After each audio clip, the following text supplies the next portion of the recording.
Que s'est-il passé dans la maison d'Ophélie et Nicolas? Depuis qu'ils ont emménagé dans cette ancienne école, les choses ne sont plus comme avant pour eux. Ils sont en permanence malades. Ils ont constamment l'impression d'être observés et des rires d'enfants d'origine inconnue résonnent parfois dans certaines pièces de la maison. Ça m'est déjà arrivé la nuit, oui, de me relever, de regarder du côté de la porte, voir s'il fait voir, sinon, mais avec un ressenti. Ophélie a donc décidé de consulter une médium pour essayer d'en savoir un peu plus, et celle-ci va ressentir beaucoup de choses. Et ici, Là, c'est la chambre dans laquelle on dort actuellement. vous avez quelqu'un dedans. À l'entrée. À l'entrée, oui. Des intuitions qui vont s'avérer être plus précises quand elle visitera la demeure. Alors là, il y a eu beaucoup d'enfants dans cette cave. Là-bas, c'est très lourd. Une trappe mystérieuse dans la cour va en particulier attirer son attention. Ophélie et Nicolas ne sont jamais descendus explorer ce qu'il y a au fond. Ils ont caché des enfants, là. Des enfants juifs. Vous les ressentez, là? Oui. On a vu ça, moi j'ai dit il faudrait aller voir ce que c'est, pourquoi ils ont fait ça. Mais après, je ne suis pas plus interrogé. Pour elles, cela ne fait aucun doute, leur maison est hantée par les esprits d'enfants qui ont été tués ici même, durant la dernière guerre. Elles sentent toujours leur présence au point d'en être profondément bouleversées. Il y a beaucoup d'enfants morts. Mais quand vous leur avez dit non, ne vous inquiétez pas, ils vous ont dit quoi? Ils veulent être libérés, ils veulent que ça soit connu. Ils veulent partir. D'accord. Ça fait trop longtemps qu'ils sont là. Pour tenter d'exorciser la maison, Ophélie et Nicolas n'ont selon elles qu'une seule solution, faire appel à un passeur d'âme qui va tenter de purger la demeure de tous les esprits. J'ai eu un coup de cœur pour cette maison, ça fait 1 an qu'on est dedans, il se passe des choses assez étranges. Je ne crois pas au paranormal, mais là, j'ai des doutes. Ouais, c'est vrai que des bruits comme des bruits de pas, des rires d'enfants, ça on a déjà entendu des choses comme ça. L'entité voudrait régler son histoire, donc ils ont fait appel en mettant le couple un petit peu en brouille, quoi. Il faut expliquer à ces âmes qu'elles sont décédées, qu'elles n'ont plus rien à faire là, qu'elles tournent en rond, qu'elles sont mortes, et qu'on est là pour les faire passer.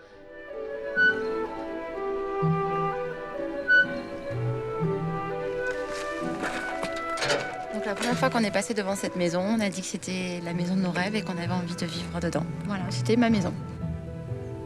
Cette maison est-elle hantée ou non? C'est la question que se posent Ophélie et Nicolas depuis qu'ils ont emménagé dans cette demeure située dans l'Aveyron, une ancienne école qu'ils ont achetée il y a 1 an maintenant. C'était un peu le début d'un rêve. On a dit ça y est, on est chez nous, on a fait nos petits plans et on a attaqué nos travaux. Une maison qui n'est pas encore tout à fait terminée. Les travaux sont toujours en cours, ils ont pourtant décidé de s'y installer aussitôt après l'avoir achetée. Sauf que le quotidien dans cette maison est devenu vite étrange à vivre. Dans la maison, on était un peu plus irritable. On est tombé effectivement très souvent malade, chose qui n'était pas au préalable. On s'est dit pourquoi pas, effectivement, ça serait lié à la maison. Dès qu'on s'éloignait de la maison, c'est vrai tout allait mieux. Donc Nicolas s'est amusé à me dire que peut-être que depuis qu'on était dans la maison, la chance nous avait quittés. Quand on arrive à la maison, on s'est senti beaucoup plus fatigué. On était, oui, plus fatigué, plus émotif, plus à fleur de peau. Nicolas a également entendu des rires d'enfants dans les pièces de la maison et se sent très souvent observé lorsqu'il est seul dans la demeure, alors qu'il n'est pas du tout du genre à croire aux histoires de fantômes. Ophélie, de son côté, a décidé de prendre l'avis d'une médium de la région récemment pour en avoir le cœur net. Elle a eu un premier contact avec elle par téléphone et va bientôt la rencontrer en lui montrant des photos de leur maison. Tu viens m'aider à choisir les photos pour Marie-Jo? Qu'est-ce qu'elle veut comme photo? Elle veut des photos de la maison pour voir à l'intérieur si elle voit des traces de quelque chose. C'est ce qu'elle m'a demandé, quoi. Qu'est-ce qu'elle t'a dit au téléphone? Elle t'a précisé des choses? Tout de suite, au téléphone, elle m'a dit il y a quelque chose dans votre maison. Voilà. Il s'est passé des choses, quoi. Donc, tu vois, je suis un peu surprise. Elle a donné également des éléments sur la maison, disant je vois des enfants. Écoute, moi, tu connais mon point de vue, hein. Bon, après, si tu dis déjà, elle a réussi à te donner des éléments de la maison sans que tu donnes toi d'éléments, moi, je veux bien voir. Nicolas n'y croit peut-être pas, mais il a tout de même décidé de suivre Ophélie chez cette fameuse voyante. Elle se prénomme Marie-Jo, c'est une médium exerçant à 50 km de chez eux. Bonjour. On se rend compte qu'effectivement, mais depuis qu'on est dans la maison, on a un peu la chance qui est partie, quoi. Voilà, il y a eu des petits événements, donc on aimerait mais voilà, savoir un peu ce qui va se passer, quoi. Donc c'est une ancienne école, vous m'aviez dit. Elle date de quand? 1903. Je sens des enfants. Donc c'est des enfants qui sont là à la fenêtre. Écoutez, il y a ce mur qui m'effraie un peu. Il est plein de souffrance. Alors déjà ici... Marie-Jo semble très inspirée par les photos, ce qui va finalement beaucoup impressionner Nicolas. Il y a un groupement d'enfants, de personnes. Ils ont été fusillés ici. Ces personnes-là ne sont pas parties. Ils sont restés chez vous parce qu'ils attendent que l'histoire soit éclatée pour rentrer dans la lumière. Est-ce que vous entendez des enfants qui ont la joie de vivre, qui courent? Ouais, on a pu Ça me l'a entendre. fait une fois. Ouais.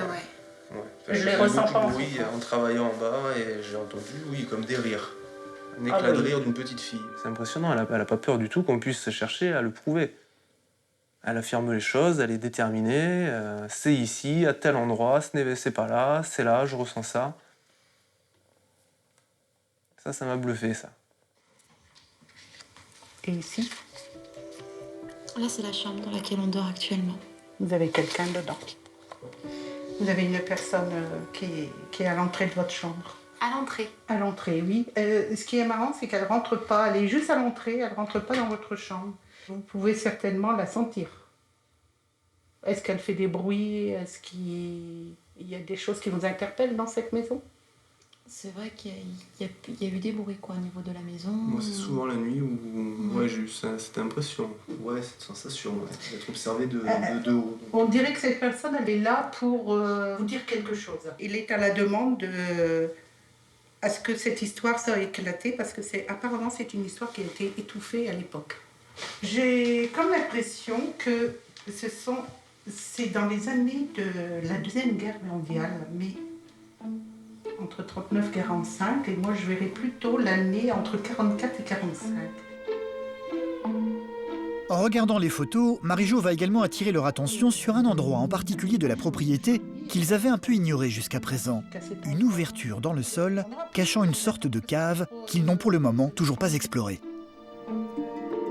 Dites-moi, dans votre jardin, vous n'auriez pas quelque chose de caché, comme un souterrain ou une cave ou quelque chose comme ça? Il y a un endroit, Ouais. on n'a pas été voir ce que c'était. Dans la cour, on n'a pas... je suis pas à la cour, je suis pas téméraire, quoi. Donc dès que c'est noir... Ça serait intéressant d'aller à l'intérieur, parce que moi je suis sûre que les enfants étaient cachés là aussi. Elle avance des choses très précises, elle cite des lieux.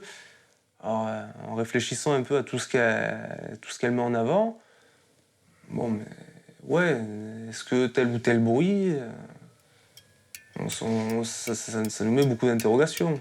Une première rencontre avec Marie-Jo plus que troublante en tous les cas. À peine rentrés chez eux, Ophélie et Nicolas ne vont pas pouvoir s'empêcher d'aller jeter un coup d'œil à cette fameuse trappe dans le sol. Celle-ci se trouve dans un coin de ce qui était la cour de récréation à l'époque. Cette plaque de béton cache en fait une sorte de cave que Nicolas et Ophélie n'ont pas encore visitée jusqu'à présent. Ça n'a pas l'air très grand, il y a des choses bizarres au fond, on a l'impression que c'est un peu de la terre, des choses comme ça, quoi. Au fond de ce trou se cache en fait un réduit dans lequel on ne trouve pas grand-chose. Juste une pièce envahie de détritus mal définis. On voit pas à quoi ça pourrait servir, quoi. Quand on a fait l'assainissement, on a vu ça, moi j'ai dit il faudrait aller voir ce que c'est, pourquoi ils ont fait ça. Mais après, on ne s'est pas plus interrogé, quoi. Ophélie et Nicolas connaissent bien leur maison maintenant. Pourtant, après ce rendez-vous chez la médium, ils la regardent d'un autre œil désormais. La nuit venue, tout devient inquiétant à l'intérieur, à commencer par cette pièce où Marie-Jo a vu la présence de 2 enfants. Écoute, elle nous a désignés ici, où elle avait vu les 2 enfants jouer ici. Mais toi, les ombres que toi t'as vues, c'était où? Eh ben, c'est plus dans le couloir, en montant les escaliers. Ils vont également retourner dans la pièce au rez-de-chaussée dans laquelle Nicolas a entendu des rires d'enfants par le passé. Bon, je te dis, j'avais la ponceuse qui me faisait un bruit fou dans les oreilles. Bon, c'est vrai que là, j'ai éteint la ponceuse et je me suis posé des questions de savoir ce qui se passait en haut. Mais après, quand Marie-Jo, elle me dit les enfants qui jouent dans la maison, ça m'a fait penser à cette fois-là, à cette histoire-là. Après.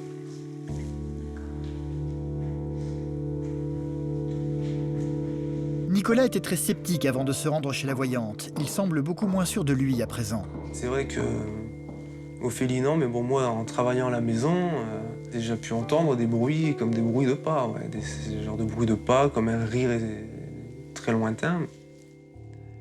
Bon, ça, ouais, elle est capable de nous faire nous interroger, même les plus sceptiques, parce que moi, j'y croyais pas du tout avant d'aller la voir. C'est moi qui a été à l'initiative de la démarche. Et c'est vrai que c'est Nicolas tout de suite qui a essayé de faire les rapprochements entre ce qu'a pu dire Marie-Jo et ce qu'on a pu vivre au niveau de la maison par rapport à cette ombre qui nous guettait, donc le fait qu'il se sentait épié pendant son sommeil, par rapport à ces rires d'enfants, le fait que les personnes voulaient rentrer en contact avec nous.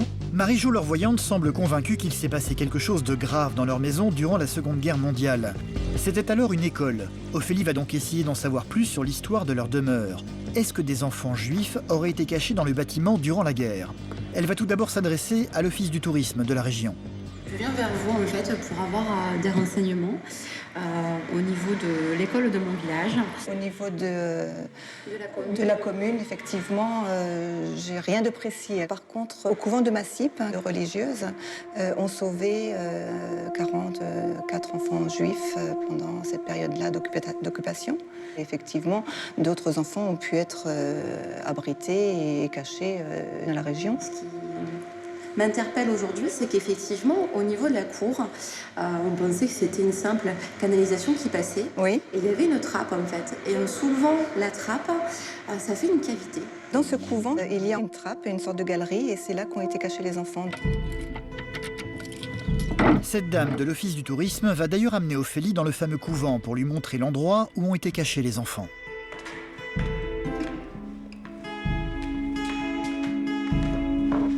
Voilà l'endroit de la chapelle et la trappe se trouve ici. C'est là qu'ont été cachés et sauvés ces enfants qui se réfugiaient dans cette trappe.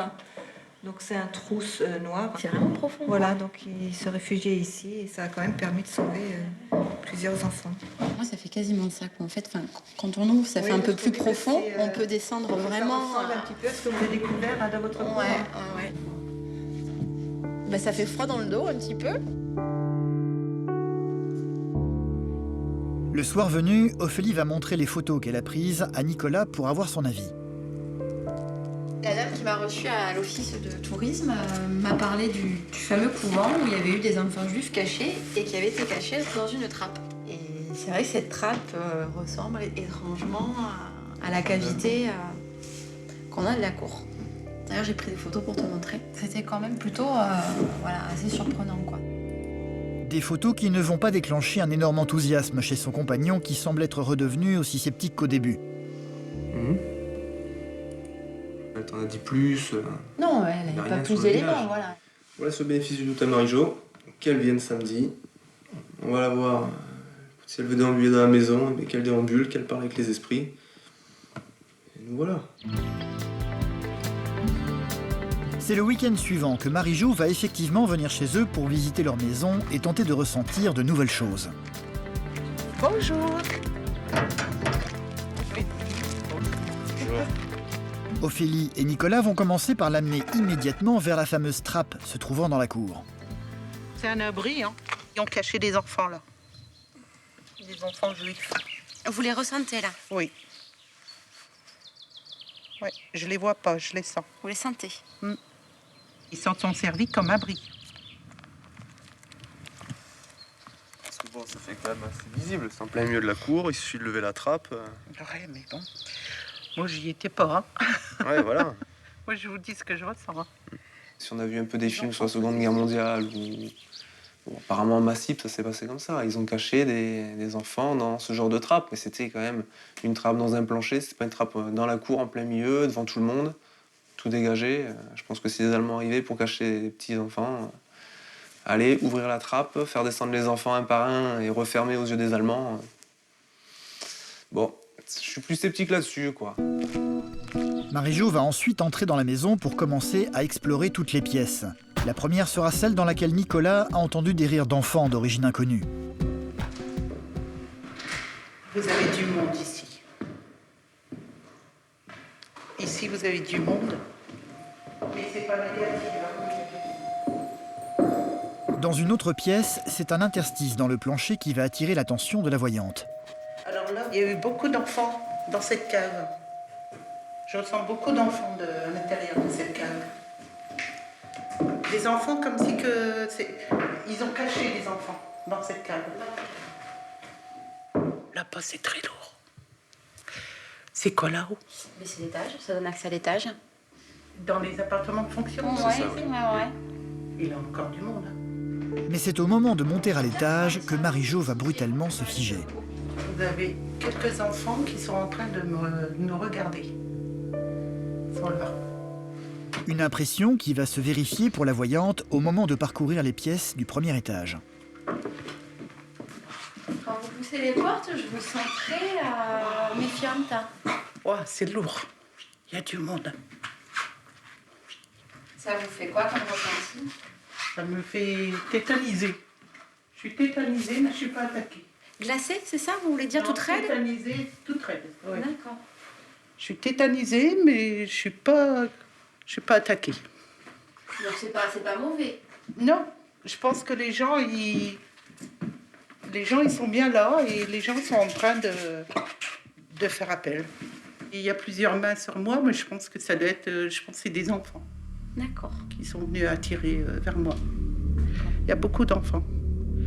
Je sais pas qu'est-ce qui s'est passé, mais ça a été un massacre. C'est odieux. Bon, je m'en vais, moi. C'est dans les combles de la maison que Marie-Jo va ressentir une très forte émotion, au point d'avoir envie de parler à voix haute aux esprits qui seraient présents dans cette pièce. Donc moi, je m'appelle Marie-Jo, je suis médium pur. Donc je peux vous entendre, je peux vous ressentir. Et là, actuellement, vous avez Ophélie, vous avez Nicolas, qui sont les propriétaires des lieux. Ce que je voulais vous dire, c'est que votre histoire, nous commençons à la connaître et on va faire en sorte de la divulguer. Sur le plan terrestre, on est en train de faire le nécessaire. Marie-Jo va brutalement s'interrompre, comme si elle entendait une voix lui parler. Non. Ne vous inquiétez pas, on est en train de vous libérer. Il n'y a pas de souci. Un dialogue étrange qui va quelque peu déconcerter Nicolas. Quelqu'un a dû lui poser une question, elle répond, elle repose d'autres questions. Elle nous écoute plus du tout, on n'existe plus. Voilà, ça nous a un peu... On s'est regardé avec Ophélie, là, on se demande un peu ce qui arrivait, quoi. Parce qu'on s'est dit, mais elle parle à qui? Qu'est-ce qui s'est passé? Marie-Jo va finir par quitter les combles, submergée par l'émotion. Qu'est-ce qui s'est passé, Marie-Jo? Il y a beaucoup d'enfants morts. Mais quand vous leur avez dit non, ne vous inquiétez pas, ils vous ont dit quoi? Ils veulent être libérés, ils veulent que ça soit connu. Ils veulent partir. D'accord. Ça fait trop longtemps qu'ils sont là. Quand Marie-Jo s'est mise à pleurer, c'est vrai que bon, on se dit mince quoi, c'est pas du cinéma, elle ressent des choses, elle s'est mise à trembler, elle s'est sentie vraiment transpercée par ses âmes quoi. Il y a une dernière chose que Marie-Jo avait envie de voir, un endroit qu'elle avait aussitôt remarqué sur les photos. Un mur se trouvant dans le jardin, non loin de la route. Alors là, il y a ce mur qui m'a appelé. Il y a eu énormément de personnes fusillées ici. On voit pas de traces, il n'y a pas de traces de balles. Oui, mais comme vous pouvez remarquer, vous avez les joints qui ont été refaits Ouais. d'en bas par rapport à là-haut. Ça a été dissimulé quoi. Oui, vous êtes les seuls. La voyante va finir par leur faire une proposition. Elle ne sait pas comment faire pour chasser les esprits de leur maison, mais par contre, elle connaît une personne qui serait capable d'y parvenir. Il faudra faire appel à Eric, qui est le passeur d'âme. Ouais, Et c'est quoi un passeur d'âme? Alors un passeur d'âme, il a ses propres énergies, donc il va construire avec sa puissance énergétique une grande porte blanche où là il y a le tunnel que vous pouvez faire passer les âmes. et nous on le voit ça? Non, Non. non. C'est, Il n'y a qu'Eric qui peut le voir. Et vous le voyez pas non plus? Non plus. Une proposition que Nicolas et Ophélie vont avoir un peu de mal à accepter. Cette histoire d'enfants cachés pendant la guerre mérite d'être vérifiée. Ophélie va donc continuer l'enquête qu'elle avait commencée à l'Office du tourisme. Elle a décidé aujourd'hui d'aller parler aux anciens du village, en commençant par Robert. Bonjour. Je suis Ophélie, la personne qui a racheté l'ancienne école. Robert a 77 ans. Il a longtemps été le maire de ce village, mais surtout il a été élève dans l'école durant la Seconde Guerre mondiale. Son témoignage va donc être très précieux. Vous l'avez connue sur quelle période, cette Eh bien, école? Je suis rentré à l'école en 1937, à 4 ans, D'accord. et je l'ai quitté 9 ans après. D'accord. Donc en 1946. Voilà. D'accord. J'aimerais savoir si effectivement au niveau de l'école, il n'y a pas eu des enfants réfugiés ou quoi que ce soit. Quoi. Vous, ça vous parle pas? Donc, je pense pas, parce qu'on l'aurait su quand même. Ouais. On habitant dans le village. Et au niveau du village, est-ce que vous connaissez d'autres personnes à qui effectivement je pourrais demander des renseignements? Je pense que la madame que je en plus, Elle aime bien parler. elle aime bien parler. Ouais. Elle Non. aime bien parler.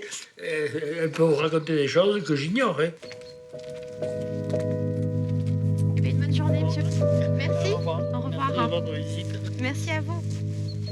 Pour le moment, rien ne vient corroborer les visions de Marie-Jo, ce qui n'est pas une mauvaise nouvelle pour Ophélie, bien au contraire.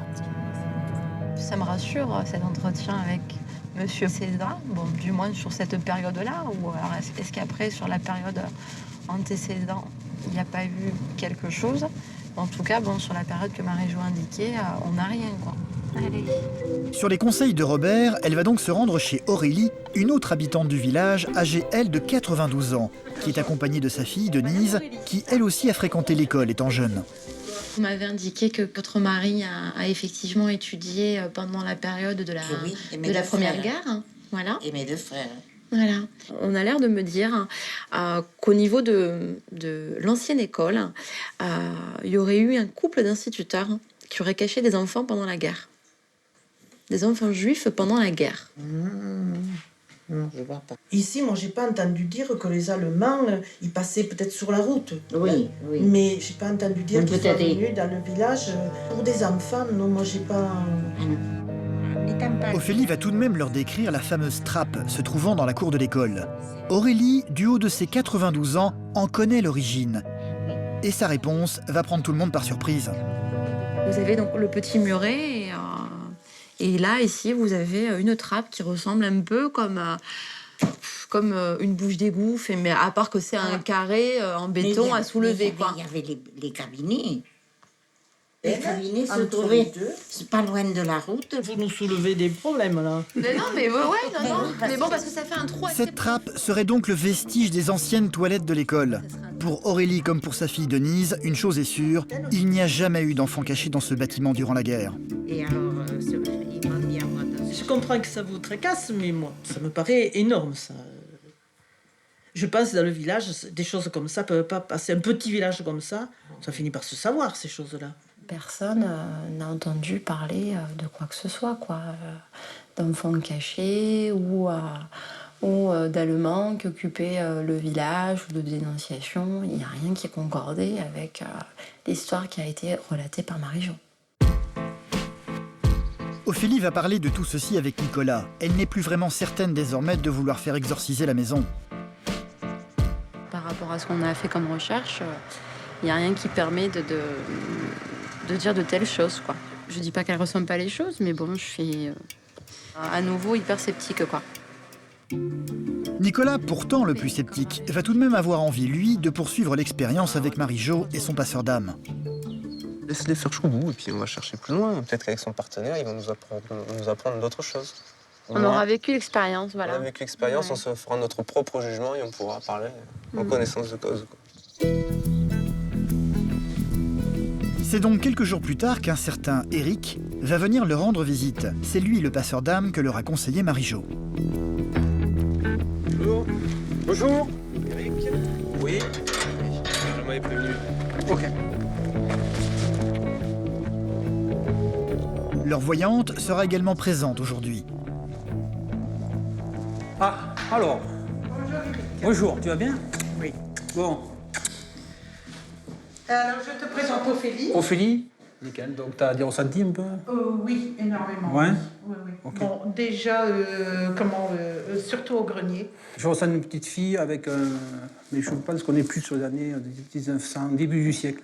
Est-ce que tu ressens effectivement les mêmes choses que Marie-Josée? Je ressens surtout cette petite fille que j'ai vue. Avant d'aller voir la trappe dans la cour, le passeur d'âme va d'abord faire le tour de toutes les pièces de la maison, en commençant par l'étage. C'est ici qu'il va sortir de son sac tout un étrange attirail. Bon, allez, on va installer le matériel. Il n'y a pas grand-chose, mais il faut le faire.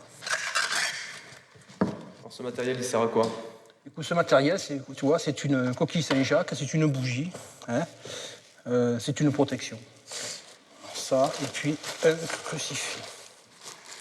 Sur une croix, c'est purement religieux. Bon, ouais, ça fait un peu mise en scène. Moi, c'est ce qui m'a un peu... Surtout que Nicolas et Ophélie vont être mis à contribution pour chasser les esprits de la maison. Je vais créer un vortex de lumière, hein, comme un cylindre de lumière, qui prend toute la propriété. On va rester comme ça pendant 5, 10 minutes, un quart d'heure, ça va dépendre des âmes qui vont passer, le temps qu'elles vont mettre à passer. Ça ne dépend pas de moi. Hein. Donc, quand c'est fini, eh ben, on s'arrêtera. La séance va donc commencer. Durant un quart d'heure, Éric va rester silencieux, les yeux fermés tout comme Nicolas et Ophélie. Aucun bruit ni rien de particulier ne viendra déranger la quiétude de la pièce. Au bout de 15 minutes, le passeur d'âme va interrompre la cérémonie, manifestement épuisé.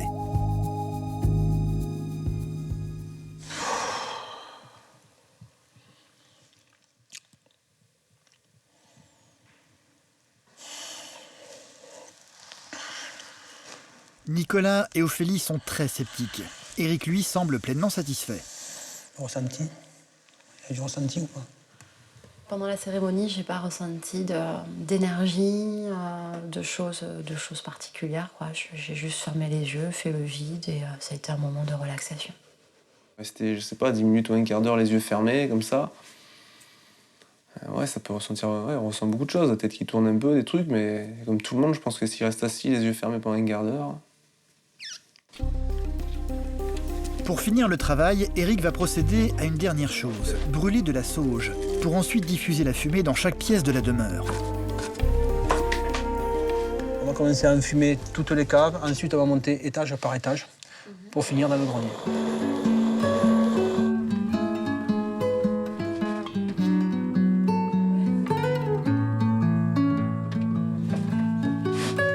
Une fois la maison terminée, Éric va finir par se diriger vers la fameuse trappe dans la cour qui n'échappera pas, elle aussi, au parfum de sauge brûlée. Tout est purifié là, hein? Tout est purifié, ouais. Bon, t'es OK, on balance? Eh ben, allez. J'aimerais bien le balancer dedans. Ça va finir de purifier tout ça. Allez. Allez. Des manipulations qui n'ont pas du tout l'air de convaincre Ophélie. J'ai l'impression de perdre mon temps, quoi. J'ai consacré effectivement quasiment une semaine sur des recherches, on n'aboutit à rien, on s'est dit bon, pourquoi pas, on va vivre l'expérience et puis en fait... Ouais, j'ai pas plus envie de la vivre que ça, quoi. Marie-Jo, par contre, semble, elle, pleinement satisfaite de l'opération. Donc, apparemment, on ne sent rien. Les âmes sont parties. Ophélie ne va pas pouvoir s'empêcher malgré tout de la confronter aux résultats de ses recherches sur le passé de la maison. Depuis le début de la semaine, je suis partie en démarche un peu active sur la maison. Je me suis retrouvée confrontée à des personnes qui n'ont jamais rien entendu parler au niveau de la commune. Donc voilà où on en est aujourd'hui en fait. C'est qu'on n'a pas trouvé d'éléments concrets qui correspondent à ce que vous nous avez raconté. Donc je reviens à dire que cette histoire, c'est une histoire qui a été étouffée à l'époque. Par contre, moi je pense que cette histoire, si je l'ai ressentie, c'est qu'elle est réelle. Ça m'embêtait de voir lui annoncer le résultat de cette enquête. Mais elle l'a vachement bien pris, quoi. En disant que c'était naturel et normal. Que la réponse, c'était pas pour aujourd'hui. Que la réponse allait venir plus tard. Que c'est des choses très cachées, très... Alors c'est sûr qu'on peut se dire, ouais, c'est facile, elle nous demande de vérifier, on arrive à vérifier entre-temps, et on lui dit, ben y a rien. Et elle fait une pirouette, elle nous dit, la réponse viendra plus tard, et c'est toujours plus tard, en fait. Alors. Ce soir, Ophélie et Nicolas vont se retrouver seuls dans leur maison, plutôt dubitatifs sur ce qu'ils ont vécu durant la journée. Toi, comment tu l'as vécu alors, cette expérience? On n'a pas pu prouver les histoires à Marie-Jo. T'as rien trouvé de concret. Elle nous dit d'attendre, que sa vérité va faire surface après. Donc c'est tout. Hanté ou pas hanté, une chose est certaine, Nicolas et Ophélie ont désormais envie de passer à autre chose, pour pouvoir enfin vivre heureux dans leur maison et oublier toutes ces histoires de fantômes qui n'ont peut-être jamais existé. Il est bien trop tôt pour dire juste à la sortie « Au revoir Eric, merci beaucoup ». Effectivement, là, la maison, on se sent beaucoup mieux. Non, pour l'instant, la différence, elle n'est pas palpable. Je suis convaincue et persuadée que la maison n'est pas hantée, que tout se passera bien et que tout commence justement à bien se passer, puisqu'on arrive bientôt à l'achèvement des travaux. Donc c'est vrai que c'est un point en moins et voilà, après ça sera que du bonheur.